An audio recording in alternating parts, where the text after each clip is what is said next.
family traditions are hard to break. My next guest started his career singing the songs and living the lifestyle that made his dad, Hank Williams, a country music legend. His father's life ended tragically in 1951. Hank Jr. almost lost his life a few years back from a near-fatal 400-foot fall off a mountain. Miraculously, he survived and began to record his own material while emerging from his father's shadow. As we speak, he has 7 albums on the country charts. Hank Williams Jr. Hey, nice to see you. Hi, Mike. Always good to see you. Good to see you again. It's just going along. This has been a family tradition, too, me and you. Yeah, it has. We've been doing this a long time, haven't we? Yeah, since I was dressed up with I remember the clone suits. With the treble clef. Oh, yeah. Yeah. Yeah, the daddy suit. How long ago was that? I don't know. If you want to say, it had to be 10 years. Well, I've been on the air 21 years, so. Let's see. I remember that suit. I know that we did one about 71. This is 82, so that's 11 years ago. Back in Philadelphia. Right. Your incredible story has been made into a movie. You told that story on the show one day, almost in its entirety, and the people sat there in disbelief. First of all, when I make an announcement like that, a 400-foot fall. I once jumped off in boot camp off a 40-foot raft, and I felt like I was on top of the Empire State Building. Yeah. 400 feet. Well, it's just, you're just gone before you know it. Yeah. And you just think, well, I'm dead. That's it. Just going through the air, and it's just a miracle. That's all. Things that often people talk about.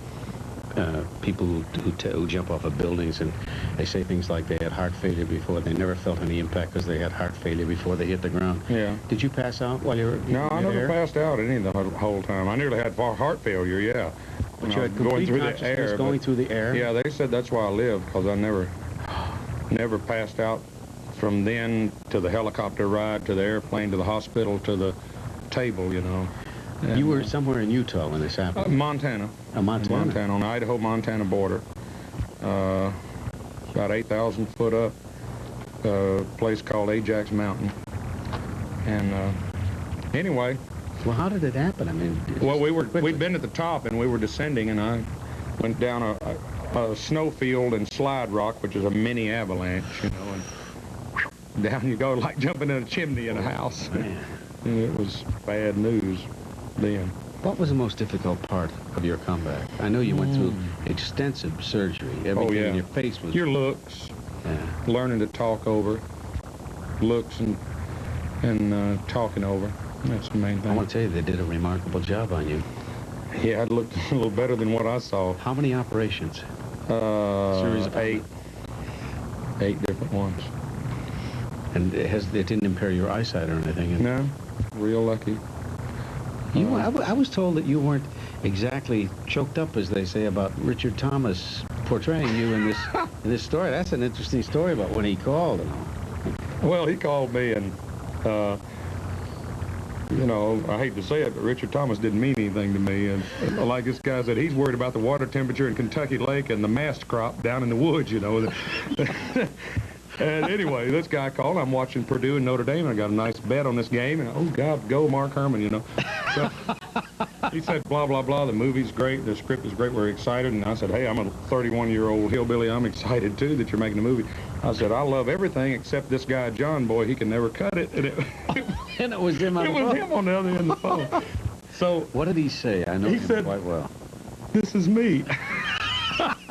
So I said, well, you didn't take any of it back. I had one boot in. I might as well put another, and I'd had a pair, So then, in fact, I think it's when we did your show about a year ago, and Ernie Borgnine was on there, and he told me and Merle Kilgore, he said, he said, Richard Thomas is one of the finest actors Always a great actor, that kid. And when he said that, and then when I met Richard, and, and Richard he's into this movie a lot, like executive producer and everything else. And I thought about it, and I said, well, that's not bad to have a guy that's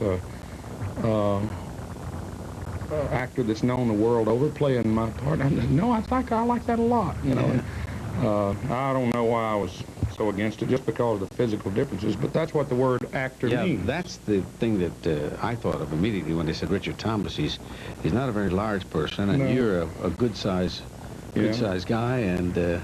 And his voice was high, but then he got around me and started talking, and I thought, gosh, he sounds just like me, So, you know, I was worried about it for a while because I could imagine Waylon Jennings or Johnny Cash could say, "Hey, Hank to my soul, John boy playing your part here tonight." Oh, that was a hot one. So I was kind of worried about it for a while, but boy, he sold me. He came with us, went on the road for 2 weeks, and got into it. And He does his homework. He works. oh yeah, he worked hard. We're going to pause for a minute, but we're coming right back with Hank Williams Jr. We're not going to let him go.